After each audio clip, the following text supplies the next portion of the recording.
Hey guys, and welcome to Rough Gear Review. Today we are having a look at some chassis systems for the M1A or M14. We'll go ahead and start with Sage International's chassis, which is probably the most popular one. That was the one that was used by the military for a number of years. And here we have it. So this is the Sage Ebr chassis. It's an all aluminum chassis. This is not quite a drop-in. There's a little bit of work you're going to have to do. There's an op rod guide that has to be installed onto the gun. So pretty much everything from here forward has to come off. Then you're going to take off your old op rod guide and you'll put on your new op rod guide. There is a pin, an original roll pin that went through your op rod guide, so you punch that out and then you hammer off your guide. That's optional if you want to put it back on this or not. On this one we didn't. There's 3 screws that hold the chassis to that guide. And that's it. This thing is actually pretty awesome. There are a few people ask me a few times about the weight. This particular gun here, although this thing has a lot on it, this one comes in at 13 pounds. Although when you're shooting it, there's really no felt recoil because of that weight, so it's really a pleasure to shoot, and it's really accurate. This gun is definitely more accurate than it was when it was sitting in its original composite stock. They have, on this one, you can see there's a Kydex Wrap. That's going to come on all of them. There are 3 Picatinny rails, 2 on the sides, 1 on the bottom. Now, 1 on the bottom is a full-length rail. You can have a couple options. Either run it the way I do. Sage actually makes a vertical grip that works with the Kydex Wrap. Or you can remove that Kydex Wrap and utilize that full-length rail and put whatever vertical grip you want on it. The Sage also comes with this top rail. There's a separate piece that screws on. Attaches with like 6 screws. And on ours, you can see we went with an arms mount for this. Arms rings, has a loophole scope. Right here, you're going to see this little black cover. That's because these chassis were made for the full auto M14. So if you have a semi-auto one like we do, you don't want that gap there. You can go ahead and order that cover from Sage International. This particular one has the telescoping stock. You just push a button in the back and it extends or collapses. And it has an adjustable cheek riser, which is nice. We'll show you a little bit later on the video a different option that you can get with these. On this one, this is of course the Fde Anodized version. They still do this. You can still find it. It's a little bit more rare. But they don't do the brown Kydex anymore or the brown grip. So this one we actually Cerakoted in an air cure Cerakote, the Kydex, because it can't go in the oven.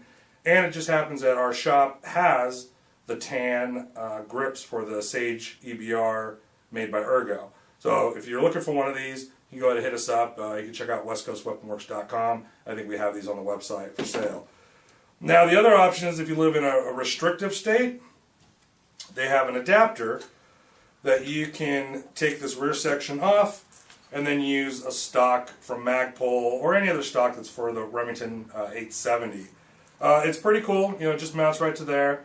And again, like I said, if you're in a restrictive state that doesn't allow pistol grip and collapsible stock, it might be an option for you. This one you can see, this has the really high riser for the stock, but to really get a good cheek rest, we ended up putting another pad on there. If you are in a restrictive state, you can check out one of our other videos. We have a way for you to literally own this exact gun and be legal in California. You have to check out the other video for that. Cost-wise, so this chassis system is going to run you $840. You can totally find them on sale sometimes. I think I saw one today that was $699. But overall, you be prepared to pay about $840. But that is the entire system. So that's the chassis, this top rail, and the stock and grip, the whole 9 yards. Basically, you buy it, take your M1A, and you just go ahead and install it, and you're done. So this is the one from Sage International. Next one we'll have a look at is from Blackfeather. You may or may not have heard of them. They're out of Canada. I saw this chassis a couple of years back, really wanted to get my hands on one, and we were pretty stoked to get one.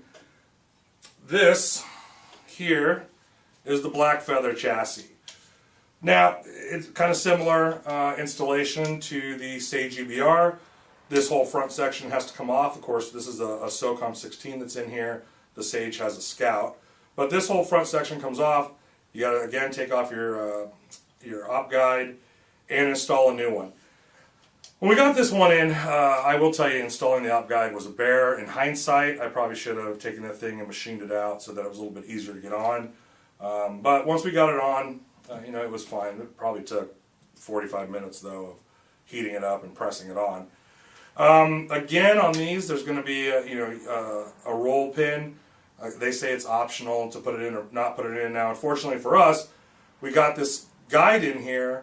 The only way to line it up to the chassis, it had to go back a little bit further, and once it did that, there was no way to put a roll pin through anyways. So happily it's an option, because on this one it didn't work one way or another. A couple of little pet peeves I have with this stock, and again, this is just, this is my own little pet peeves. Doesn't really affect the way the gun ran or the chassis or nothing like that, but like I told you, in the Sage Ebr, there's 3 bolts that attach the op rod guide to the chassis. On the Blackfeather, there's 1 bolt, and this is it. And it just kind of annoyed me that it's literally just a bolt sitting there on the bottom of my gun, when they could have recessed this how they did in the Ebr chassis, and I wouldn't have to look at this. The other thing is the gap here. You'll see between the top cover and the chassis, there's this considerable gap. It doesn't affect the way the gun shoots at all. But you can see through the charging handle here, we have the same gap, so you really could have machined this up a little higher, and that would have eliminated the gap that we have here. And aesthetically, it would have just looked a little bit nicer. The other thing is there's this really big gap between the trigger guard and the grip. Now, I'm a big fan of BCM grips, and happily they come with 2 different inserts here. One doesn't have this ledge. You cannot use that with this gun. Your finger just slides right up and goes inside of there. They make another version, the insert with the lip, and that one worked. Now, when you buy the Blackfeather, it's only the chassis. So it doesn't come with a stock, a grip, a buffer tube, nothing like that. Now, it does come with the adapters, so you have a couple of options. You can use the one adapter like we did and go ahead and use a telescoping stock and a pistol grip. This was definitely the version that we liked. There's another adapter where you can install, again, a Magpul stock. If you're in a restrictive state, and it ends up being something like that. We opted not to do that on this gun. But we did go out and shoot this, and this thing was a heck of a lot of fun. Definitely is a great feeling gun. It feels better than, my regular M1As. Cost-wise on this, they're pretty up there. Just the chassis alone is $699. Now versus the Sage Ebr chassis, where that's $840 for everything, you're probably going to be a little bit over $1,000 if you wanted to do everything on this. So, like I said, it's $699 for the chassis. They do make a Scout top rail that would look like the Sage Ebr one. That's a full length. That runs about $220. And then, of course, you're going to need a buffer tube, a stock, and a grip. And depending on what you go with, that could be, $100+ too. So, you're probably going to end up about $1,000, $1,015, something like that, when you're all said and done. The other thing on this is we had to cut the little pin in here. There's the pin that holds the spring in place, the recoil spring. Well, it has to be flush with the receiver. On almost all Springfield M1s, it sticks out a little bit. Well, this chassis isn't cut for that, so you have to trim that down in order for this to install.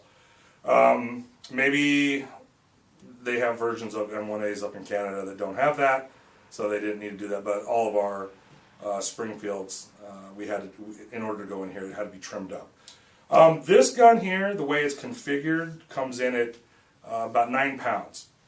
Now, of course, the Sage Ebr came in at 13 pounds, but obviously we have some differences here. This is just the standard plastic top cover that comes with your SOCOM 16. There is no scope mount, there's no scope rings. It's just a small aim point versus the big loophole scope. So, and there's no bipod on this, nothing like that. So, we had a 4-pound difference in weight. I'm not sure how much more this would weigh if we kind of put all the other stuff from that we have on the Sage on this gun. But, I don't really think there would end up being a huge difference in the weight. Although this gun does feel really good.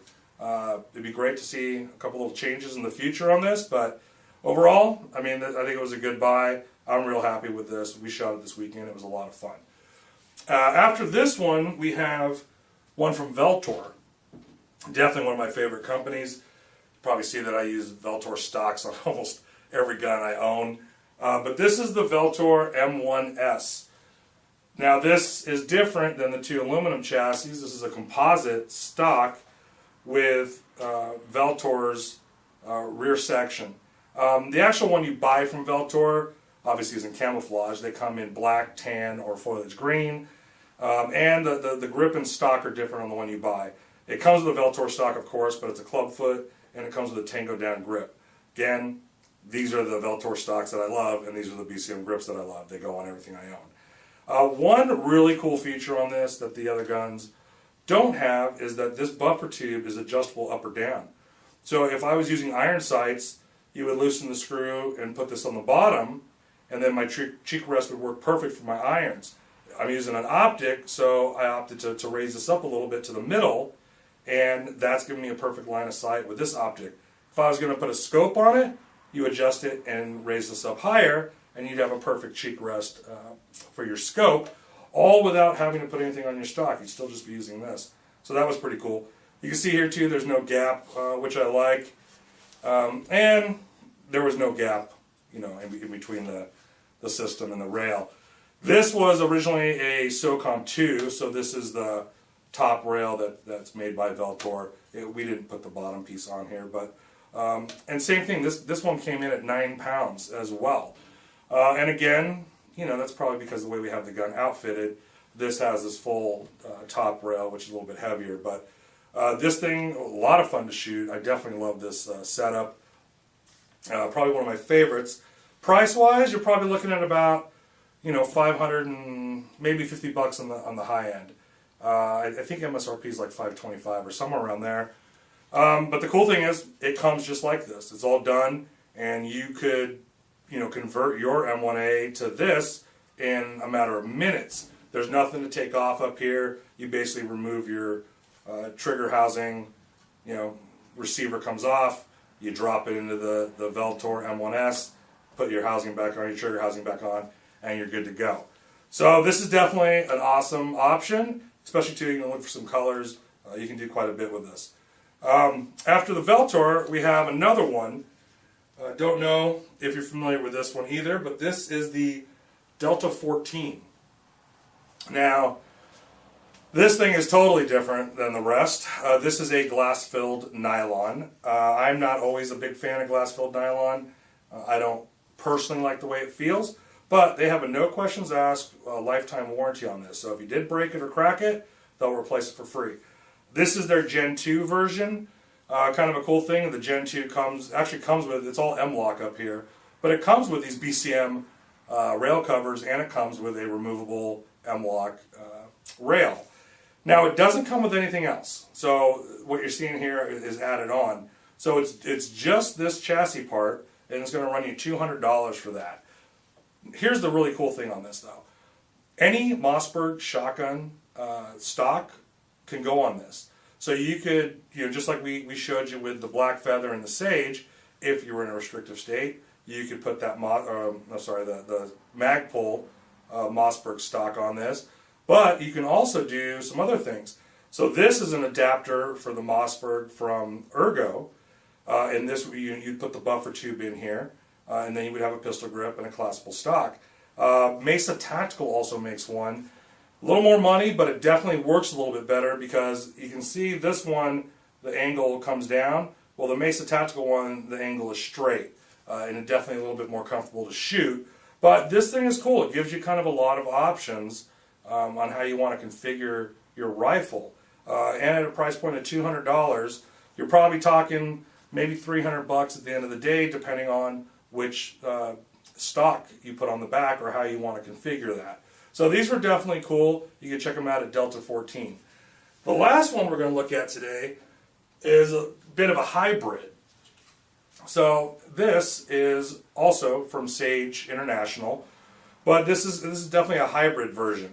So what we got from Sage International is really just this rear conversion piece. Now this conversion piece is used on the Sage Ebr. So if I wanted to take off that telescoping stock, I get this conversion piece, and now I can have, you know, whatever pistol grip I want. I can use any collapsible stock that I want to use. And another cool thing is that, like on this, we have a folding mechanism, and this is from Hera Arms. So that's kind of cool. Now this could mount directly onto a Sage Ebr chassis, but in this case what we did is we took the conversion and we just took a standard M1A stock, and all we did was cut it and then screw in the Sage adapter, and it works perfectly. Now, of course, it depends on which stock you get. This happens to be actually an old surplus GI fiberglass stock. I actually wouldn't suggest using the fiberglass stock if you're going to do something like this. I would definitely use the composite stocks. They're easier to cut, and there's no real chance of them cracking the way this old fiberglass does. But with this setup, you could just take your regular M1A that you buy at the store, purchase this adapter, get a grip, get a stock, cut yours, and screw this on, and you would have, you know, a pistol grip chassis, kind of for a little bit less money. Although this adapter alone is about $175, so you're still probably talking about $250 by the time you're done getting a stock and a pistol grip on this. So that's it. Those are the options that we looked at today. I know there's a couple others out there, the Archangel and stuff like that, but we decided to skip over those. We just went with the ones that are probably some of the more popular ones, but they are a little bit pricey, so people might not just be running out and buying them and testing them out, kind of like how we did. But there you have it. If you have any questions, go ahead and email us. You can email us at brandon@westcoastweaponworks.com. We do disable the comments on these videos, but I assure you, if you have a question, we're more than happy to answer it for you. Just go ahead and shoot us an email, and one of us will definitely get back to you as fast as we can. As always, thank you guys for watching Rough Gear Review, and we'll see you next time.